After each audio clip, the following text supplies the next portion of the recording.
Hello everyone, welcome to Chanakya IAS academy Patna. Topic of the day session. आज के इस topic of the day session में हम बात करेंगे इंडिया के स्पेस सेक्टर की।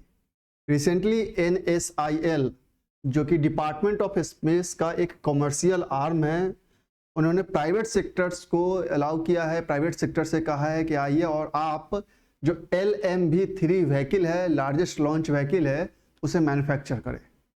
तो आज के इस सेशन में हम बात करेंगे कि क्या स्टेटस है प्राइवेट सेक्टर का इंडिया के स्पेस सेक्टर में, कौन कौन से ऐसे रेगुलेटरी आर्म हैं जो प्राइवेट सेक्टर्स को रेगुलेट करते हैं इन स्पेस सेक्टर, कितना इन्वेस्टमेंट हो सकता है, क्या स्टार्टअप्स का स्थिति है इस स्पेस सेक्टर में और क्या इंडिया का फ्यूचर है इस सेक्टर में। इन तमाम बातों को आज के इस सेशन में हम डिस्कशन करेंगे। तो recently the commercial arm of Department of Space, New Space India Limited has called on private players to manufacture its largest launch vehicle LMV-3।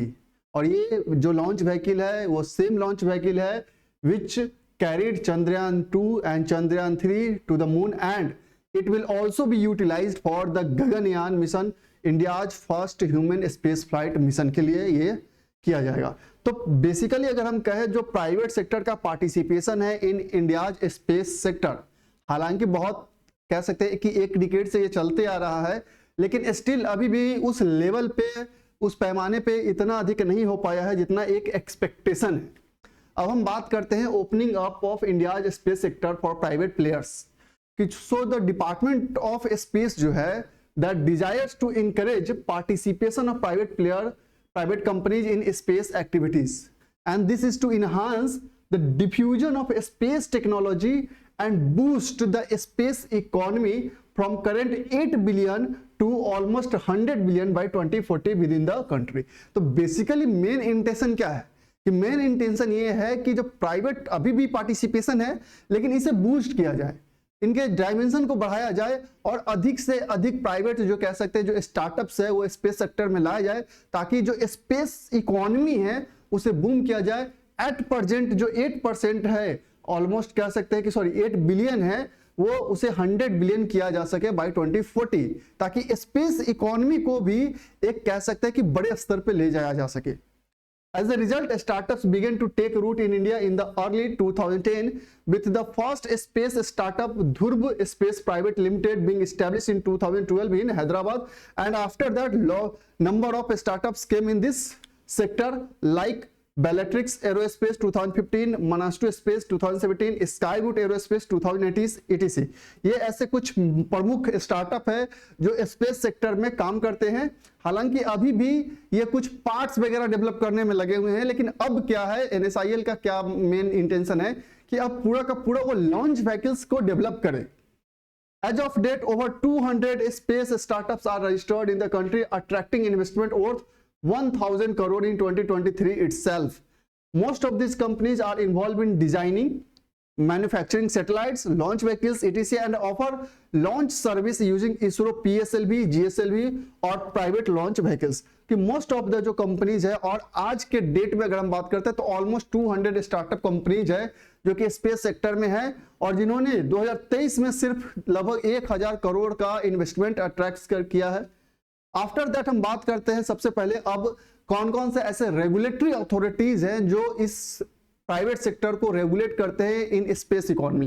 तो सबसे पहले हम बात करते हैं न्यू स्पेस इंडिया लिमिटेड, जिसने अभी रिसेंटली ये प्राइवेट प्लेयर्स को कहा है कि अब LMV-3 को भी मैन्युफैक्चर करें। तो basically new space India limited क्या है कि यह PSU है of the government of India under department of space and is responsible for producing, assembling and integrating the launch vehicle with the help of industry consortium, and this is established in 2019 under the Companies Act 2013 with the main objective to scale up private sector participation in Indian space programs। तो basically 2019 में जब इसका establishment किया गया तो इसका main M यही था कि जो स्पेस इकोनॉमी है, जो इंडियन स्पेस प्रोग्राम्स है, उसमें प्राइवेट सेक्टर का जो पार्टिसिपेशन है उसके लेवल को बढ़ाया जाए।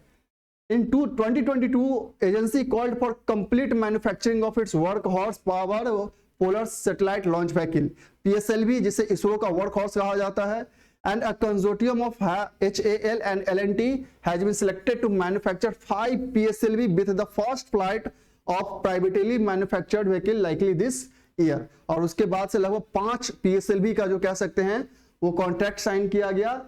Indian space national space promotion and authorisation centre in space की हम बात करते हैं, अनदर रेगुलेटरी अथॉरिटी है जो प्राइवेट सेक्टर्स को रेगुलेट करती है in space economy. As a part of 4th Atmanirbhar Bharat Abhiyan stimulus, the union finance minister announce the creation of in space in 2020। In space was set up as a single window independent nodal agency to authorise, to promote and supervise space activities of private non-governmental entities।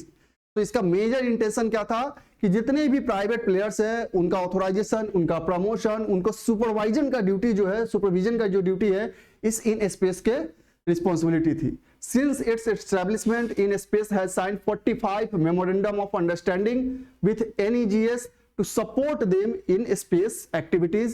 और after that हम कह सकते हैं इसके establishment के बाद से लगातार इसमें बूम हो रहा है सेक्टर में। नेशनल जियो स्पेशियल पॉलिसी की हम बात करते हैं।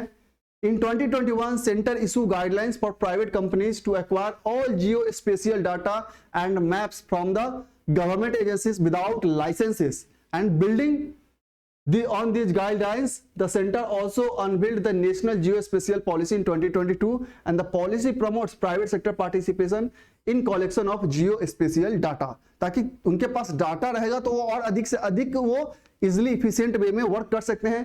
इंडियन स्पेस पॉलिसी की हम बात करते हैं। Strengthening the private space sector in India, finally providing a legislative framework, the centre called rolled out the Indian space policy in 2023। और यही इंडियन स्पेस पॉलिसी जो 2023 है इसी का एक कह सकते हैं कि परिणाम है, जो कि 2023 में जो स्टार्टअप्स है लगभग 1000 करोड़ इन्वेस्टमेंट अट्रैक्ट किए हैं। And the policy has paved the way for ISRO to transition from manufacturing operational space system to a focus on research and development in advance technology. ये अब जो ये पॉलिसी आया है वहां पे यह इसरो में एक ट्रांजिशन आया है, जो कि पहले मैन्युफैक्चरर और ऑपरेशनल एक्टिविटीज में लगा होता था, अब वो रिसर्च एंड डेवलपमेंट में अधिक से अधिक लगेगा। और वो जो काम जो पहले इसरो कर रहा था मैन्युफैक्चरिंग करने का या ऑपरेशन करने का, वो सब प्राइवेट प्लेयर्स अब करेंगे। तो इसरो के पास भी टाइम है ताकि वो अधिक से अधिक रिसर्च एंड डेवलपमेंट कर सकता है।